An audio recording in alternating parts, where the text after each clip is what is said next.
yung katotohanan, yung itininulo ng doktor doon sa kanyang libro, is hate death through modern medicine. At ang naging katanungan nga ng lahat ay ganito, could anyone really, pero nga po bang sino man talaga makatatakas sa kamatayan?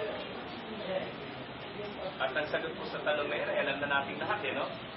Because whether we like it or not, sa ayaw natin sa gusto, bata man o maganda, may sakit man o wala, ang bawat isa sa atin sa kanyang takdang panahon ay tinakda ng ating Diyos ay magpapantay din ang ating kanyang mga pag. Ibig sabihin, is a fact that we're all living a finite life. Isang buhay na may hangganan, na mayroong simula, na mayroong katapusan. It's a fact na tayo po lahat na nagbubuhay ngayon will indeed someday, somehow, somewhere, pare-parehas rin mga mamatay. Ang kamatayan po ay isang bahagi nitong buhay. Isang katotohanan maaaring paminsan-minsan ating madaya, matakbuhan, pero in time, it will definitely catch up on us. In time, tayo rin po ay talagang ito'y aabutan. Ang problema lang ay ito, as to when would it come, and as to how it would come, that we do not know. Kung kailan ito darating, at sa paanong paraan ito darating, hindi natin alam. Just, if I'm not mistaken, just correct me if I'm wrong, it has just been what, 3 months? Nung mamatay ang Chudabe. 3 months, I think. Yes. Exactly, on the same date, in fact, no? On the same date, 3 months ago, namatay ang Chudabe. But, and the big but there is, unang nagkasakit ang Nanay Goreng kontra kay Chudabe.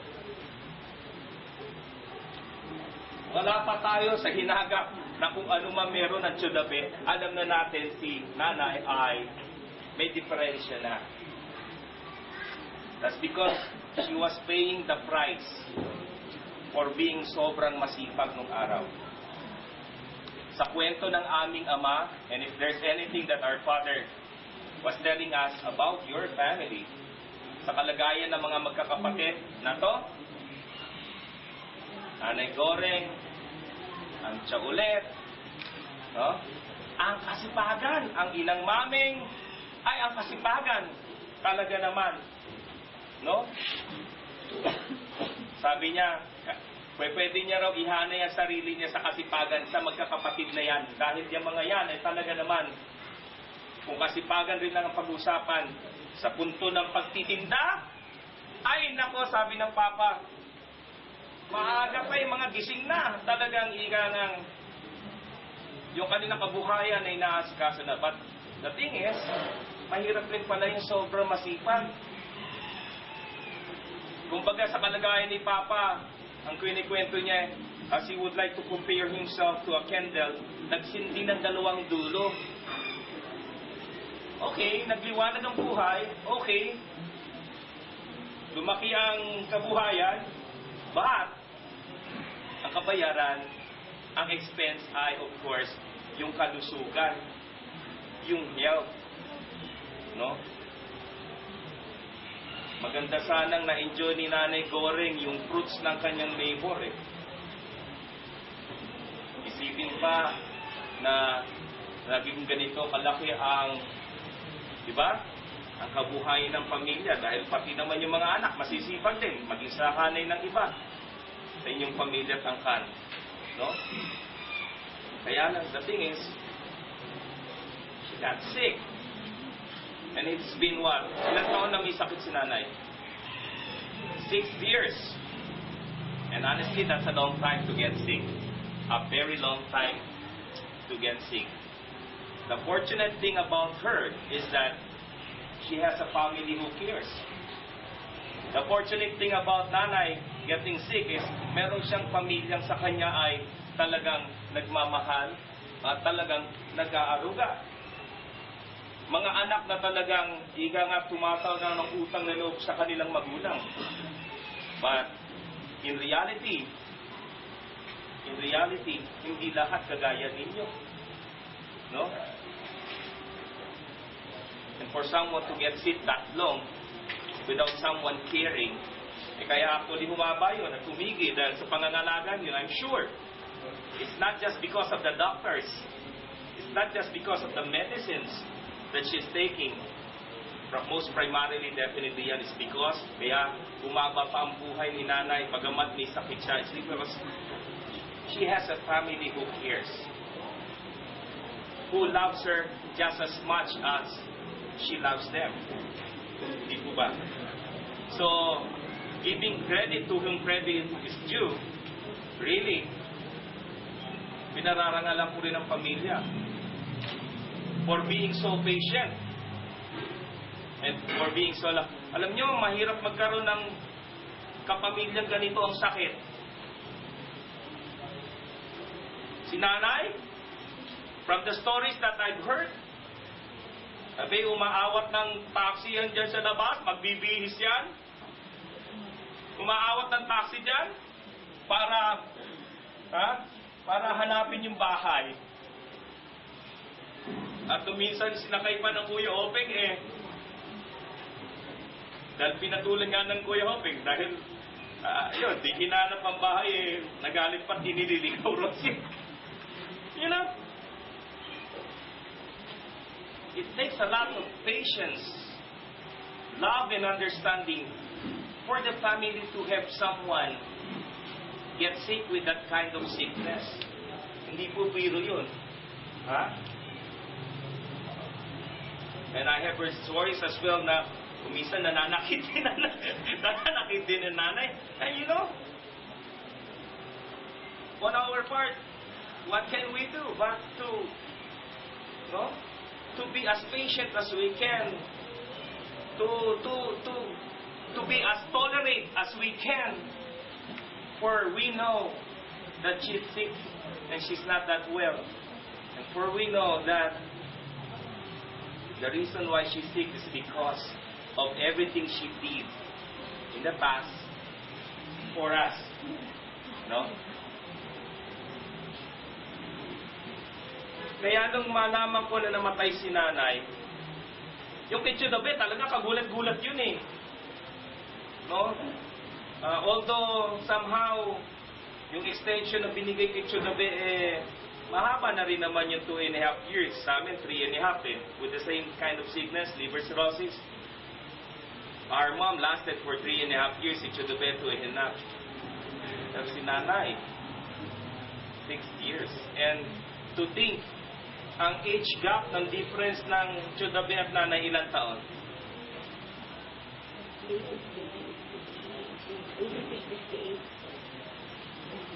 68 and 88. That's about 18 years nga of age gap in difference. And yet, nauna pa yung bata dun sa matanda na mas una nagkasakit sa kanya. No? But that's just how life is. Reality check.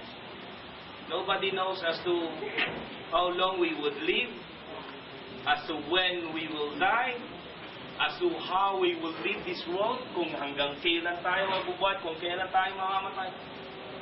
Only God knows. Well, I know that Nana is getting well. The last time I saw her was what? Of course, you're living at Chudabe. I saw her there sa wheelchair at the funeral. Tapos of course yung mahal na araw, istasyon, na-bless ko pa siya. Pero nakikilala niya ako ha. Sino yan? Father. Hindi ko na lang tinanong kung Father Manny o Father Buddy. Baka mamaya Father Manny ang isagot. But you know, kilala niya ako sa Father. You know, so somehow, comparing her from the nakaraan, na nakita ko siya, yun lang talagang iyak ng iyak, no? Always in tears. minsan itong nakakita ko sa kanya eh. She's okay. But it's just that talagang siguro po, God's will na, oras na, panahon na, para siya naman na kahit papalo ay magpahinga na. At ganoon din naman kayo para magpahinga na rin kayo. But of course, hindi natin inaalis po yung sakit na nararamdaman natin. That's because it's a mother who died. And it's a mother who's leaving us. At sa totoo lang, hindi pa po yan ngayon. Bakit? Kasi nandiyan pa, nakikita pa natin. At marami pa tayo nakakausap. Mamaya ko niya, pag uwi nyo, galing sa simenteryo, at pagkatapos sa bawat araw na lilipas, yan, dyan titindihan yung pangungulina. That's because you got so used to of just seeing her here. Nasanay kayo for all those years na nandyan lang siya, tapos biglang wala na. But, siguro, there's anything that I'd like to say right now is that let's trust in the Lord. Let's continue to believe in our God. Na itong nangyaring to ay probably siguro talagang kagustuhan niya. Oras na. And of course, not to forget, believe and trust in the Lord that the Lord knows what is best and the Lord will take care of our beloved mother, beloved Lola, more than any one of us. So, in our prayers, indeed, we pray now para sa kapahingang walang hanggan ni Nanay Gore. We thank her for everything that she has done, not just for the family, but for the church as well. And we pray that the Lord gets to reward her. Gantimpalanawa siya ng Diyos sa lahat ng kanyang kabutihan, sa lahat ng kanyang isinakripisyo, sa lahat ng kanyang ginawa para sa kanyang mga minamahal na pamilya, sa kanyang angkan, sa ating simbahan, at sa kanyang kapwa. Mamaya pa nawa siyang tunay sa suprok na wala na sa akin pagtangis, kundi buhay na walang hanggan. And for us living, sa ating po mga nangabubuhay ngayon, be ready ha? On our part, we have got to be prepared as well, for we really do not know as to when this thing would come to us. Nawa po, as it comes, may the Lord get to find us ready and waiting for Him. At upang sa ganon, pagindapatin niya tayo sa kanyang banal na pangungusap na nagsasabing, halina mga pinagpala ng aking Ama, tanggapin ninyo ang kahariang inihanda ko para sa inyo. Sa pangalan ng Ama, Anak at Espiritu Santo. Amen. Please, masampalataya sa Espiritu Santo, ang Panginoon tagapagbigay ng buhay na nagbubuhat sa mga sinasamba siya kumupati kasama ng mga tunak na nagsasalita sa pamagitan ng mga propeta. Nananalig tayo sa Iglesia Banal, Katolika, Apostolika, naniniwala tayo sa isang binyag sa ito pagpapatawad ng mga kasalanan. At inintay natin muling pagkabuhay ng mga namatay at ang buhay na walang hanggan. Amen. Panalangin ng bayan. Ikaw ay lumuha sa punto ni Lazaro. Aliwin mo punawa kami sa aming kalumbayan. Ang tututo ng bayan ay, Panginoon, tingin mo kami, ulitin ko na lahat. Panginoon, tingin mo kami. Ikaw na bumuhay sa mga patay. Pagkalubong aming kapatid na si Gregoria ng buhay na walang hanggan. Tugon, Panginoon, tingin mo kami. Ikaw na sa krus ay nagpatawad sa mapalad na magnanakot ng ako sa kanya ng paraiso. Patawarin mo dalhin sa langit ang aming kapatid na si Gregoria. Tugon, Panginoon, tingin mo kami. Ikaw na luminis sa aming kapatid na si Gregoria sa tubig ng binyag at nagpalit sa kanya ng olyo sa kumpir. Tanggapin mo po nawa siya sa piling yung mga banal pang hinirang. Tugon, Panginoon, tingin mo kami. Ikaw na nagpakain ng katawan ito sa aming kapatid na si Gregoria. Tanggapin mo po nawa siya sa pagiging banal ng kaharian. Tugon, at kami mga nagsisiluhan at dahil sa kanyang paglisan, maliwnawa sa araw ng pananampalataya, tumasa sa buhay na walang hanggan. Tugon, Panginoon. O Panginoon, naway pakinabangan ng imaw namin kapatid na si Gregoria, ang panalangin ng mga tao namin ito. Patawarin mo po nawa siya sa kanyang makasalanan at baginan mo siya ng bunga ng iyong pagkamatay sa krus. Alang-alang pa rin sa iyo, o Kristo namin, Panginoon. Amen. Mga kapatid, dahil katawan ni Kristo, sa pamagitan ng isang Espiritu, tayo lahat ay pinag-isang katawan na tayo ay binyagan. Gagawin natin ang pagkatay sa nagsulot ng Espiritu sa bintis sa kapayapaan. Lagi nawang sumainyo ang kapayapaan ng Panginoon. At sa gitna ng ating kalumbayan, magpatiyang po tayo ng kapayapaan. Bisluti po.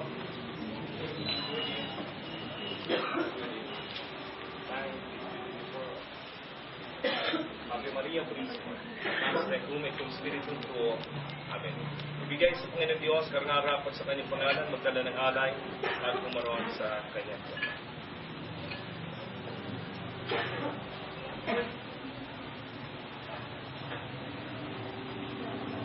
Nasa oras ganito, inialin natin para sa amin yung tinapay ng buhay.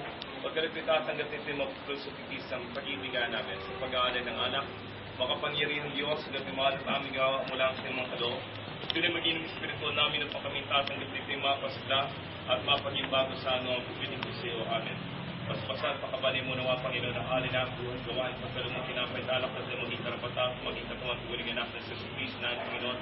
At pagkalumang tinatanggap nito yung maging marap, maging kaysat kabagin niya sa kanyang hirap sa akin kamatayan. Upang sa ganito para maging marapag, maging magkaysat kabagin niya sa kanyang muling pagbubuhay. At sa buhay na walang dahil sa panggitan ng Jesucristo na Panginoon.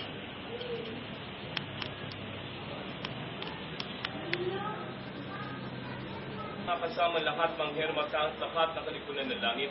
Kung kagalakan na ang pinahayag ang kauhatian, lagi kami nagbibigay, papurisi at nagsasabing, banal. Banal. Banal ng Panginoon. Diyos sa kapangyarihan sa lakas ng langit at lupay, puspos ang kauhatian, o sana sa kaitasan. Mapalit siya dumarating sa pangalan ng Panginoon, o sana sa kaitasan. Lahat ng kauhatian ng siyo, Diyos, sa makapangyarihan ng mamakalangit, tandang sa iyong pag-ibig at kuhanin, pinagkalubay yung bukong na anak na sa Kristo maging tao ng pulot namin.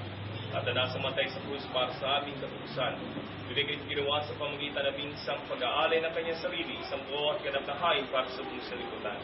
At kanyang itinatag at tinutos sa aming pagpatuloy, isang paglitasan ng malagang pamataan hain hanggang sa muli niyang pagdating. Sapagkat ng gabing siya ay pinagkanulo, kumuha siya ng tinapay.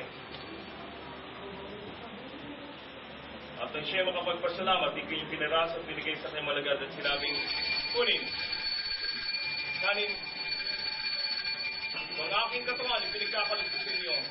Gawin niyo ito sa pag-aalaala sa akin.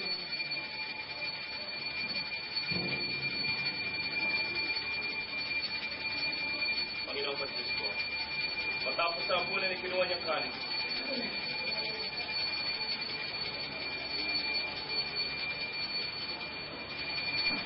At nang siya'y makapagpasalamat, binigay sa kanila sinabing, inumin niyo ito kay lahat, sapagkat itong aking ko ng pangit sa kanin, binubuhos para sa inyo at para sa marami. Ikipagpapatawad niyo mga kasalanan, kailanman, at sa tuwing inumin ito'y gawin sa pag-aalaala sa akin.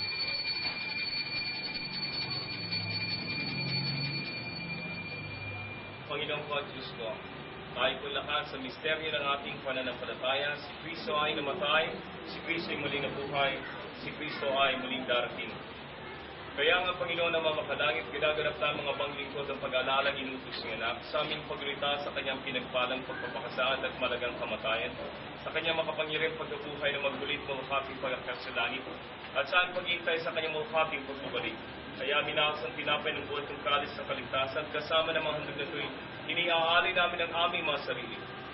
Ay sinasama namin sila tanggapin sa makalangit na altar itong aming hain, papurit ko salamat.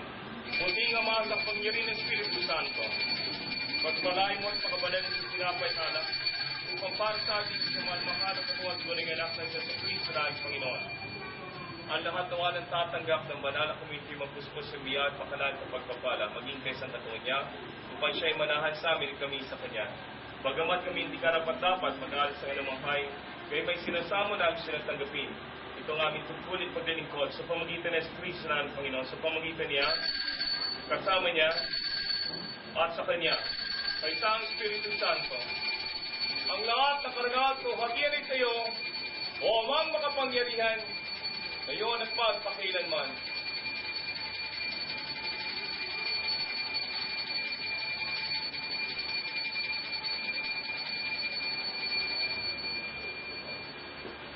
Tulad ay pinuro sa akin natin tagapagligtas sa Jesucristo. Ang ngalan mo, mapasangin, ang kaharian mo,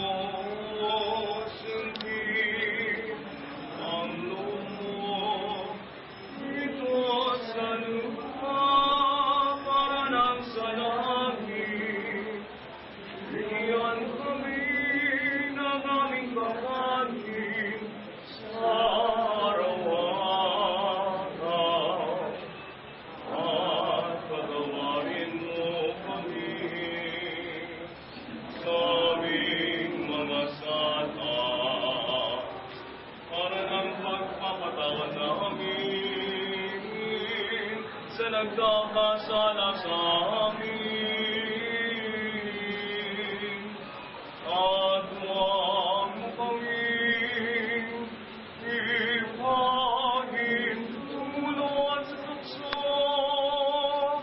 At iyan mo kami sa lahat ng masama.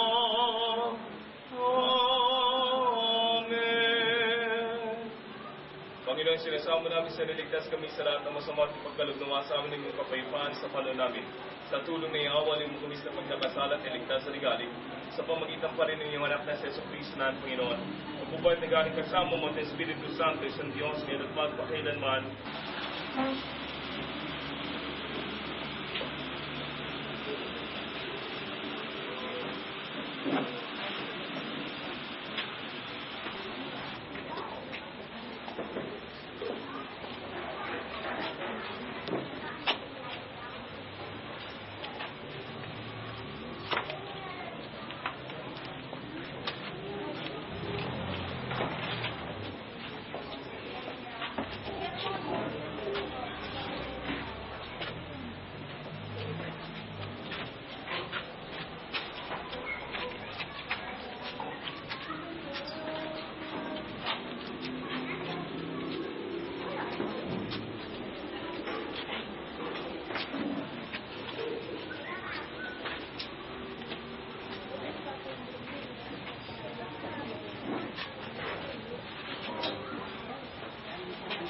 Please rise.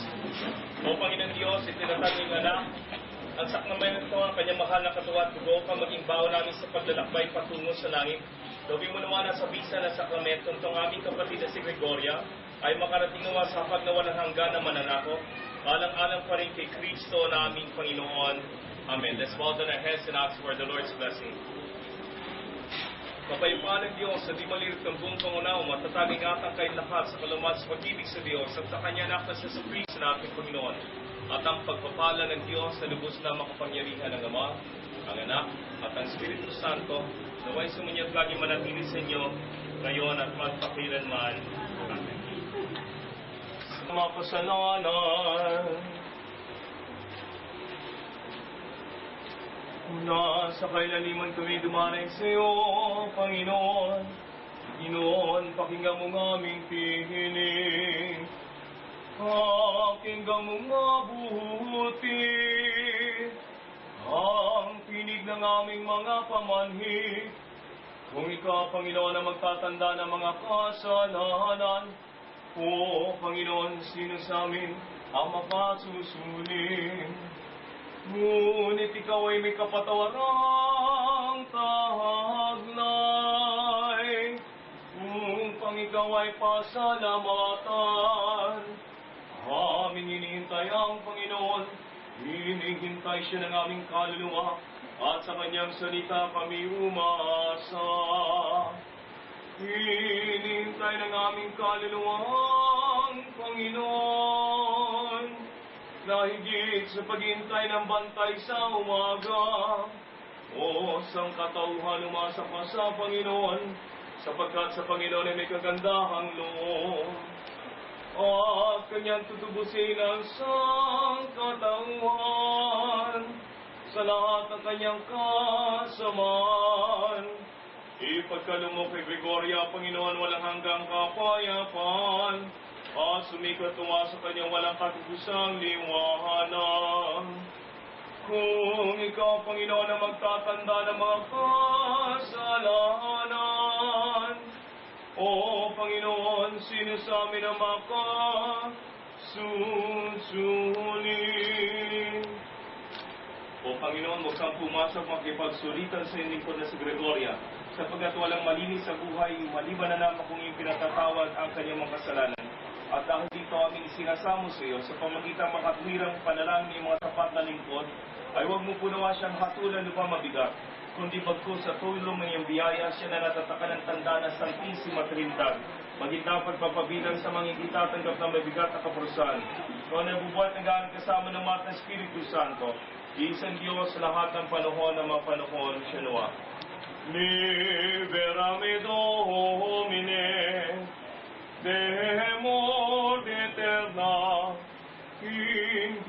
vigilia tremenda, quando cieli bendice in terra, tombe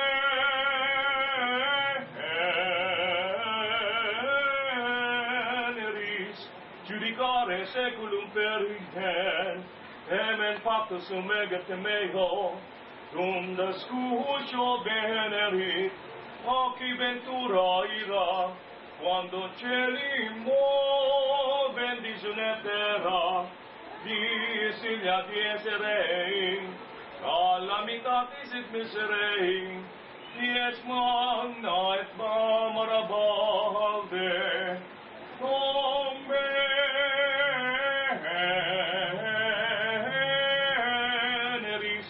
giudicare seculum perimem, regem aeternam donais Domine, et lux perpetua luciatis, libera me Domine, de morte eterna, vigilia tremenda, quando cieli bendice in terra, non